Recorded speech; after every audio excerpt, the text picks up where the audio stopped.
ओम शांति। आज 16 नवंबर 2024 के ईश्वरी मधुर महावाक्य सुनते हैं। मीठे बच्चे, बाप आए हैं तुम्हें रूहानी हुनर सिखलाने, जिस हुनर से तुम सूर्य चांद से भी पार शांति धाम में जाते हो। आज के मूल्य से प्रश्न है, साइंस घमंड और साइलेंस घमंड में कौन सा अंतर है? उत्तर है, साइंस घमंडी चांद सितारों पर जाने के लिए कितना खर्चा करते हैं, शरीर का जोखिम उठाकर जाते हैं। उन्हें यह डर रहता है कि रॉकेट कहाँ फेल ना हो जाए। तुम बच्चे साइलेंस घमंड वाले बिगर कौड़ी खर्चा सूर्य चांद से भी पार मूल वतन में चले जाते हो। तुम्हें कोई डर नहीं, क्योंकि तुम शरीर को यहाँ ही छोड़कर जाते हो। ओम शांति। रूहानी बाप बैठ रूहानी बच्चों को समझाते हैं। बच्चे सुनते तो रहते हैं कि साइंसदान चांद पर जाने का प्रयत्न करते रहते हैं, लेकिन वे लोग तो सिर्फ चांद तक जाने की कोशिश करते हैं। कितना खर्चा करते हैं, बहुत डर रहता है ऊपर जाने में। अब तुम अपने ऊपर विचार करो, तुम कहाँ के रहने वाले हो? वह तो चंद्रमा की तरफ जाते हैं, तुम तो सूर्य चांद से भी पार जाते हो, एकदम मूल वतन में। वो लोग तो ऊपर जाते हैं तो उनको बहुत पैसे मिलते हैं, ऊपर में चक्र लगाकर आते तो उन्हों को लाखों सौगातें मिलती हैं। शरीर का जोखिम रिस्क उठाकर जाते हैं। वह है साइंस घमंडी। तुम्हारे पास है साइलेंस का घमंड। तुम जानते हो हम आत्मा अपने शांति धाम ब्रह्मांड में जाते हैं। आत्मा ही सब कुछ करती है। उन्हों की भी आत्मा शरीर के साथ ऊपर में जाती है। बड़ा खौफनाक है, डरते भी हैं, ऊपर से गिरे तो जान खत्म हो जाएगी। वह सब है जिस्मानी हुनर। तुमको बाप रूहानी हुनर कला सिखलाते हैं। इस हुनर सीखने से तुमको कितनी बड़ी प्राइज मिलती है? 21 जन्मों की प्राइज मिलती है, नंबरवार पुरुषार्थ अनुसार। आजकल गवर्नमेंट लॉटरी भी निकालती है ना। यह बाप तुमको प्राइज देते हैं और क्या सिखलाते हैं? तुमको बिल्कुल ऊपर ले जाते हैं, जहाँ तुम्हारा घर है। अभी तुमको याद आता है ना कि हमारा घर कहाँ है और राजधानी जो गंवाई है वह कहाँ है। रावण ने छीन लिया है। अब फिर से हम अपने असली घर भी जाते हैं और राजाई भी पाते हैं। मुक्ति धाम हमारा घर है, यह कोई को पता नहीं है। अब तुम बच्चों को सिखलाने के लिए देखो, बाप कहाँ से आते हैं, कितना दूर से आते हैं। आत्मा भी रॉकेट है। वह कोशिश करते हैं ऊपर जाकर देखे चंद्रमा में क्या है, स्टार में क्या है।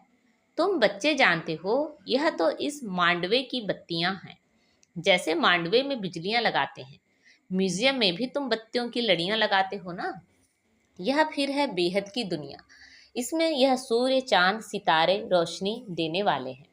मनुष्य फिर समझते हैं सूर्य चंद्रमा यह देवताएं हैं, परंतु यह देवता तो है नहीं। अभी तुम समझते हो बाप कैसे आकर हमको मनुष्य से देवता बनाते हैं। यह ज्ञान सूर्य, ज्ञान चंद्रमा और ज्ञान लकी सितारे हैं। ज्ञान से ही तुम बच्चों की सदगति हो रही है। तुम कितना दूर जाते हो, बाप ने ही घर जाने का रास्ता बताया है। सिवाय बाप के कोई भी वापस अपने घर जा नहीं सकते। बाप जब आकर शिक्षा देते हैं तब तुम जाते हो। यह भी समझते हैं हम आत्मा पवित्र बनेंगे तब ही अपने घर जा सकेंगे। फिर या तो योग बल से या सजाओं के बल से पावन बनना है। बाप तो समझाते रहते हैं जितना बाप को याद करेंगे उतना तुम पावन बनेंगे। याद नहीं करेंगे तो पतित ही रह जाएंगे, फिर बहुत सजा खानी पड़ेगी और पद भी भ्रष्ट हो जाएगा। बाप खुद बैठ तुमको समझाते हैं, तुम ऐसे ऐसे घर जा सकते हो। ब्रह्मांड क्या है, सूक्ष्म वतन क्या है, कुछ भी पता नहीं। स्टूडेंट पहले थोड़े ही कुछ जानते हैं, जब पढ़ना शुरू करते हैं तो फिर नॉलेज मिलती है। नॉलेज भी कोई छोटी कोई बड़ी होती है। आईसीएस का इम्तिहान दिया तो फिर कहेंगे नॉलेजफुल, इससे उच्च नॉलेज कुछ होती नहीं। अब तुम भी कितनी उच्च नॉलेज सीखते हो। बाप तुमको पवित्र बनने की युक्ति बताते हैं कि बच्चों माँ में कम याद करो तो तुम पतित से पावन बनेंगे। असल में तुम आत्माएं पावन थी, ऊपर अपने घर में रहने वाली थी। जब तुम सतयुग में जीवन मुक्ति में हो तो बाकी सब मुक्ति धाम में रहते हैं। मुक्ति और जीवन मुक्ति दोनों को हम शिवालय कह सकते हैं। मुक्ति में शिव बाबा भी रहते हैं, हम बच्चे आत्माएं भी रहते हैं। यह है रूहानी हाईएस्ट नॉलेज।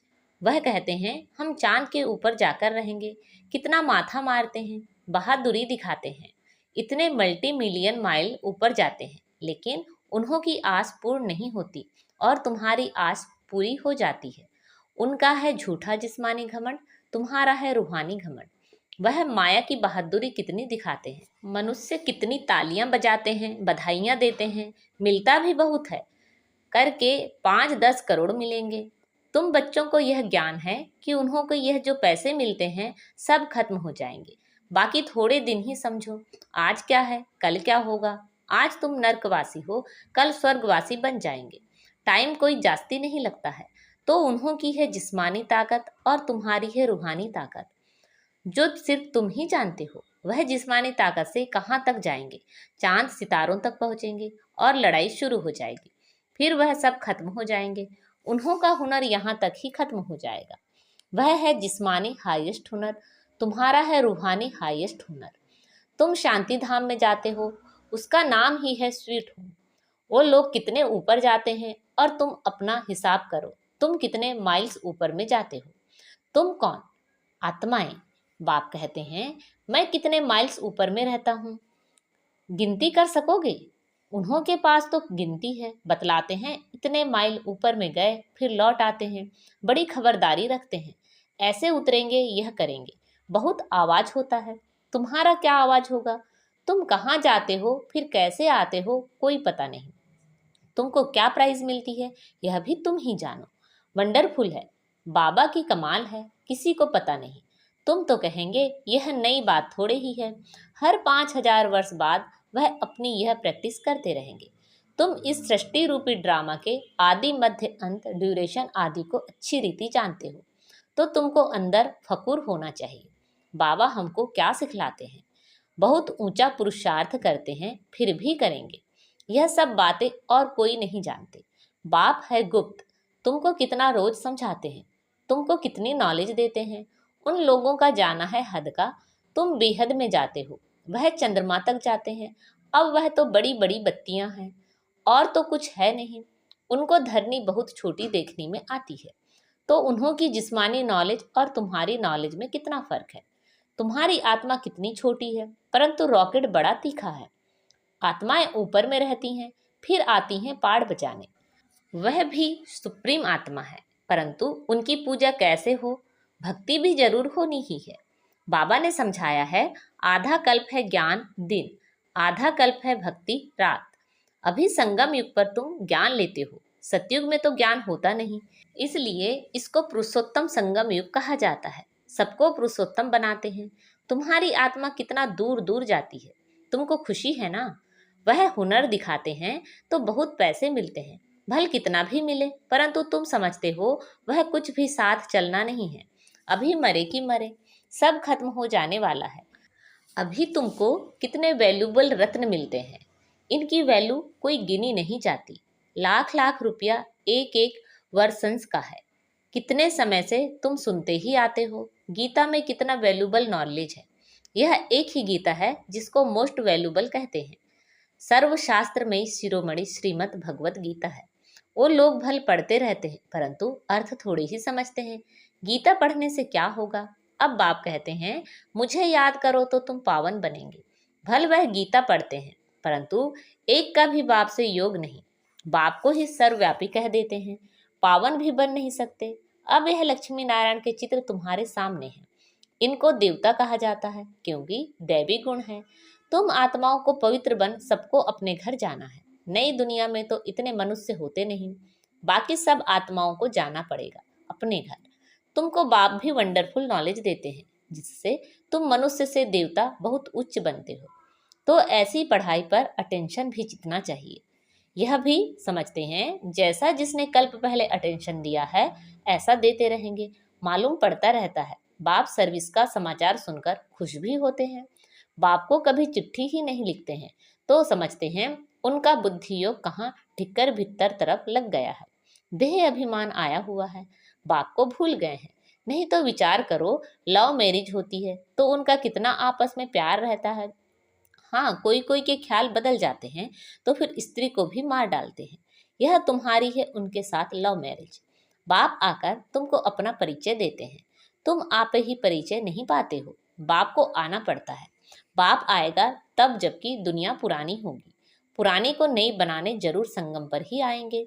बाप की ड्यूटी है नई दुनिया स्थापन करने की।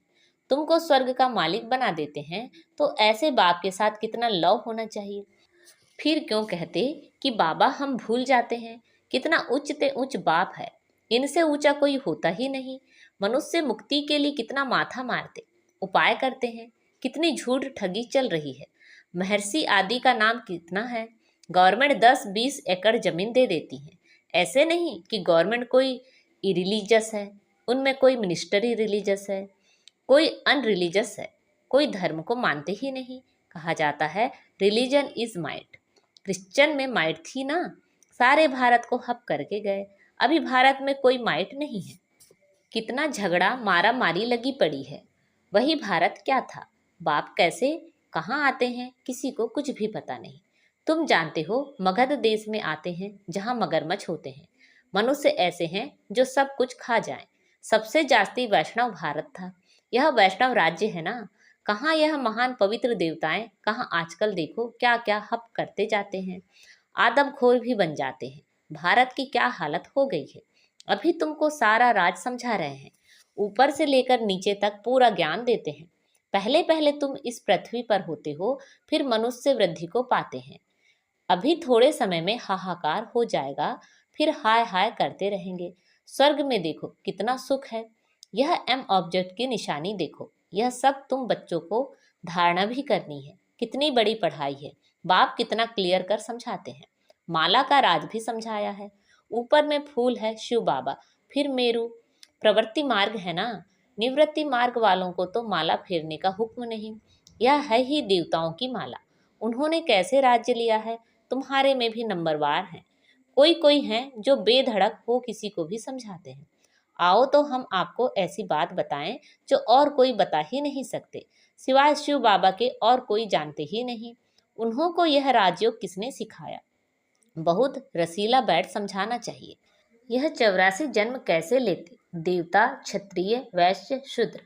बाप कितनी सहज नॉलेज बताते हैं। और पवित्र भी बनना है तब ही उच्च पद पाएंगे। सारे विश्व पर शांति स्थापन करने वाले तुम हो। बाप तुमको राज्य भाग देते हैं, दाता है ना, वह कुछ लेता नहीं है। तुम्हारी पढ़ाई की यह है प्राइस, ऐसी प्राइस तो और कोई दे ना सके। तो ऐसे बाप को प्यार से क्यों नहीं याद करते हैं।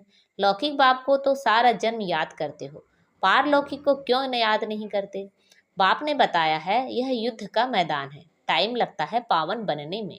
इतना ही समय लगता है जब तक लड़ाई पूरी हो, ऐसी नहीं जो शुरू में आए वह फिर पूरे पावन होंगे। बाबा कहते हैं माया की लड़ाई बड़ी जोर से चलती है, अच्छे अच्छे को भी माया जीत लेती है। इतनी तो बलवान है जो गिरते हैं वह फिर मुरली भी कहाँ ना सुने। सेंटर में तो आते ही नहीं तो उनको कैसे पता पड़े। माया एकदम वर्थ नॉट अ पेनी बना देती है। मुरली जब पढ़ें तब सुजाग हो, गंदे काम में लग जाते हैं। कोई सेंसिबल बच्चा हो जो उनको समझावे। तुमने माया से कैसे हार खाई है, बाबा तुमको क्या सुनाते हैं, तुम फिर कहाँ जा रहे हो। देखते हैं इनको माया खा रही है तो बचाने की कोशिश करनी चाहिए। कहाँ माया सारा हप कर ना लेवे, फिर से सुजाग हो जाएं, नहीं तो उच्च पद नहीं पाएंगे। सदगुरु की निंदा कराते हैं। अच्छा, मीठे मीठे शिखिलते बच्चों प्रति माता पिता बाप दादा का याद प्यार और गुड मॉर्निंग। रूहानी बाप की रूहानी बच्चों को नमस्ते। हम सब रूहानी बच्चों की रूहानी माता पिता बाप दादा को याद प्यार गुड मॉर्निंग और नमस्ते। आज की मुरली से धारणा के लिए मुख्य सार हैं। बाप से साइलेंस का हुनर सीखकर इस हद की दुनिया से पार बेहद में जाना है। फकुर नशा रहे, बाप हमें कितना वंडरफुल ज्ञान देकर कितनी बड़ी प्राइज देते हैं। बेधड़क होकर बहुत रसीले ढंग से सेवा करनी है। माया की लड़ाई में बलवान बन जीत पानी है। मुरली सुनकर सुजाग रहना है और सबको सुजाग करना है। आज बाबा ने हमें वरदान दिया है, परम पूज्य बन परमात्मा प्यार का अधिकार प्राप्त करने वाले संपूर्ण स्वच्छ आत्मा भव। परम पूज्य बन परमात्मा प्यार का अधिकार प्राप्त करने वाले संपूर्ण स्वच्छ आत्मा भव। सदा ये स्मृति जीवन में लाओ कि मैं पूज्य आत्मा इस शरीर रूपी मंदिर में विराजमान हूँ। ऐसी पूज्य आत्मा ही सर्व की प्यारी है। इनकी जड़ मूर्ति भी सबको प्यारी लगती है। कोई आपस में भले झगड़ते हों, लेकिन मूर्ति को प्यार करेंगे क्योंकि उनमें पवित्रता है। तो अपने आप से पूछो, मन बुद्धि संपूर्ण स्वच्छ बनी है, जरा भी अस्वच्छता मिक्स तो नहीं है? जो ऐसे संपूर्ण स्वच्छ हैं वही परमात्मा प्यार के अधिकारी हैं। आज का स्लोगन है, ज्ञान के खजाने को स्वयं में धारण कर हर समय हर कर्म समझ से करने वाले ही ज्ञानी तू आत्मा है। ज्ञान के खजाने को स्वयं में धारण कर हर समय हर कर्म समझ से करने वाले ही ज्ञानी तू आत्मा है। अच्छा, ओम शांति।